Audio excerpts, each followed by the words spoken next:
Hi, I'm Mrs. McDonald, and I'm here to tell you about our flying insect unit from our fun days.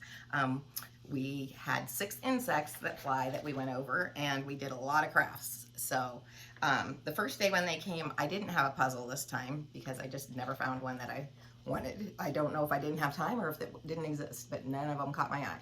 But we had this, I got this online. I think I bought it last year. To give the life cycle of a bee, and then they cut it out along the line and fold it into a little book with a bee, and it's like an accordion style thing. For the older kids, it actually takes away the bold line. I have some copies without it, and they cut around the actual bee. But anyhow, that was a good thing to keep the kids busy while we were getting started, because the first thing we were doing was making footprints, which I'll show you later. The books that we used, some of them are already back to the library, but I own a few of these, and this one, all the kids loved, even the older kids. And they all read it with me because, you can tell from the picture sort of it's a book that the kids are used to, and the older kids, the younger kids, they all enjoyed reading it along with me. It was a lot of fun. I wish I would have had that on video. I love this book. This is a great book because it not only is a fun book about the little story that they have, but it also teaches you about why we have rules so that we're safe. And I love doing the voice of Busby. He's too cool for rules.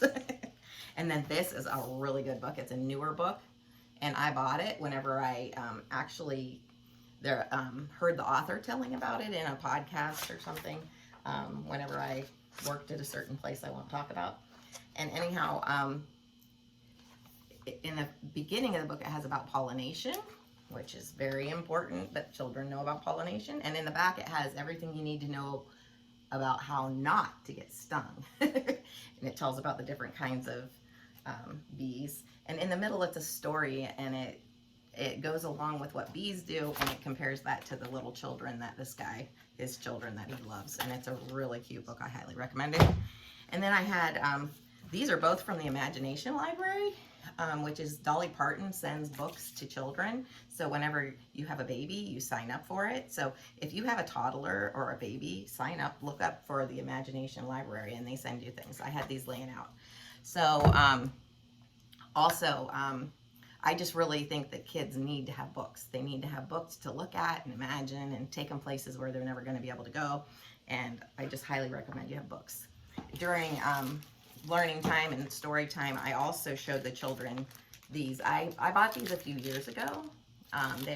That's the life cycle of a butterfly, the life cycle of a bee, and the life cycle of a ladybug. I got them on Amazon.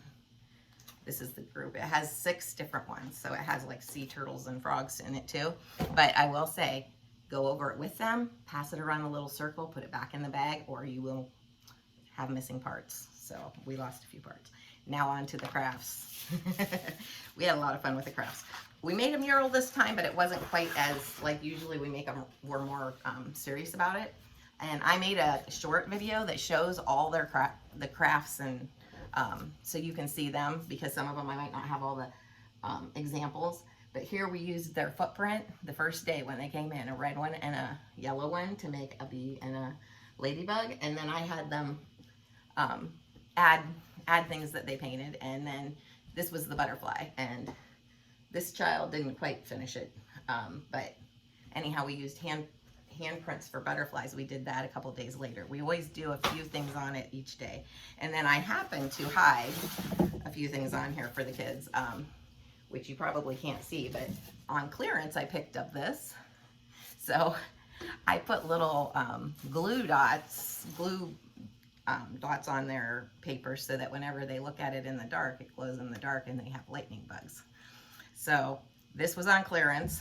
And then another thing that I used from something that I bought on clearance a long time ago, I saw this great idea where you use glue, and you put black paint in the glue, and then you use that to make the outline of a butterfly and then to make the details.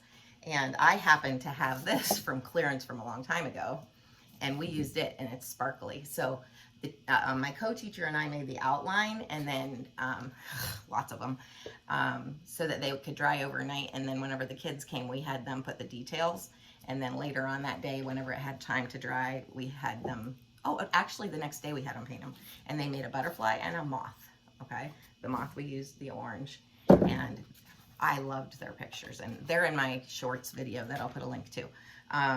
Another thing that we made, and this we had trouble with, but I'll tell you why. You hot glue a cardstock to a popsicle stick. You put a string around the stick, and it can only go around the stick. Some of the kids weren't working it, and we figured out later that it was because it was around the rubber band. And then you put the 2 erasers and the rubber band, and then I'll see if this one still works. Oh, you hear that? Sounds like an insect. Pretty cool, huh? They liked that, the ones that worked. It took a while to figure out why the other ones weren't working. And then another thing that we made, which you can see this on the shorts, I don't have a sample, but we used a spoon and 2 coffee filters to make dragonflies.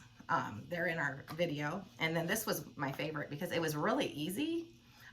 We made lightning bugs, and I gave the kids' parents each a glow stick, which they could put in it at night when they go to bed to crack it to make it look like it's lighting up. Well, of course it would be lighting up.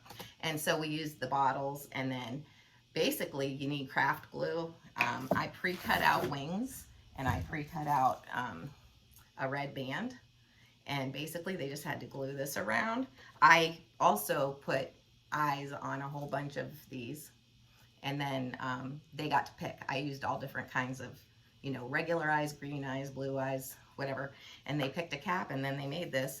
You need the pipe cleaners, 4 pipe cleaners, craft glue, construction paper, and then just because we had it, and because it looks more authentic, we put an edge of sparkle glue around there.